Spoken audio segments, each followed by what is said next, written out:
খোয়াই কমলপুর 208 নম্বর জাতীয় সড়কের সুখিয়াবাড়ি এলাকায় জাতীয় সড়কের পাশ সরকারি জায়গা থেকে দোকান সরানোর নোটিশ পেয়ে মুশকিলে পড়েছে গরিব চায়ের দোকানিরা।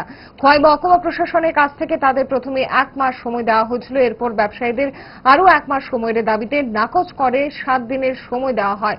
এই নির্দেশ পেয়ে হতাশ হয়ে পড়েছে ওই ব্যবসায়ীরা, কিন্তু ব্যবসায়ীরা এই অল্প সময়ে সরে যেতে পারবেন না। দোকানদারদের দাবি, এই দোকানের আয়ের উপরই তাদের সংসার চালাতে হয়। এখন বিকল্প না পাওয়ায় তারা দোকান গুটিয়ে যেতে রাজি হয়। বুধবার দোকানীদের পাশে গিয়ে দাঁড়ানো ওয়াইটিএফ এর খোয়াই ডিস্ট্রিক্ট প্রেসিডেন্ট প্রস্মিত দেববর্মা থেকে শুরু করে অন্যান্যরা।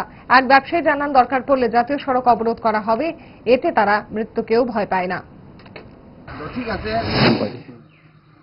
আমরা দিন বুগা এখান থেকে আমরা চাউল কিনতে হয়, এখান থেকে ডাল কিনতে হয়, ছেলে সন্তানের পড়াশোনার খরচ, কাপড়ের খরচ, এখানে প্রাইভেটের খরচ,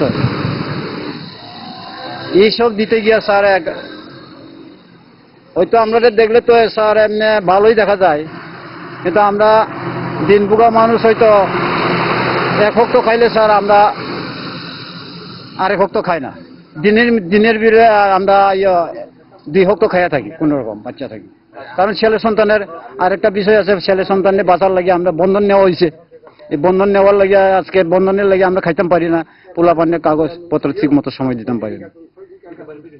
আজকে এইটাই স্যার আপনারা আইসেন, ভালো হয়েছে, আমরা যাতে মঙ্গল মতো থাকতাম পারি, যাতে ভবিষ্যতে আমরা সুখ শান্তি করে এখানে একটা ব্যবসা, আমরা এখানে কোনো দখলদারি না কোনো স্যার, আমরা একমাত্র দোকান দিতাম, আমরা পেট বুগা বাঁচতাম। যদি আপনারা স্যার যদি কোনো কারণে যদি আমাদের যে কোনো কেউ যদি না আমরা গরিব মানুষের কথা যদি উল্লঙ্ঘন করে, তাহলে স্যার আমরাও যাইতে পারতাম না কোনোখানে, নিরুপায় আমরা স্যার একমাত্র আমরা ওখানে রাস্তা ব্লক করা স্যার, আমরা কোনো গতি নাই। এরপরে যা স্যার যদি আমরা যদি মনে করি রাস্তা ব্লক করতে গিয়ে যদি কেউ যদি আমরা গাড়ি দিয়ে মারিয়া যায়, তাহলে স্যার আমরা মরতে পারতাম। জুড়ে থাকে বাঁধন আপনার চেয়েও আপন,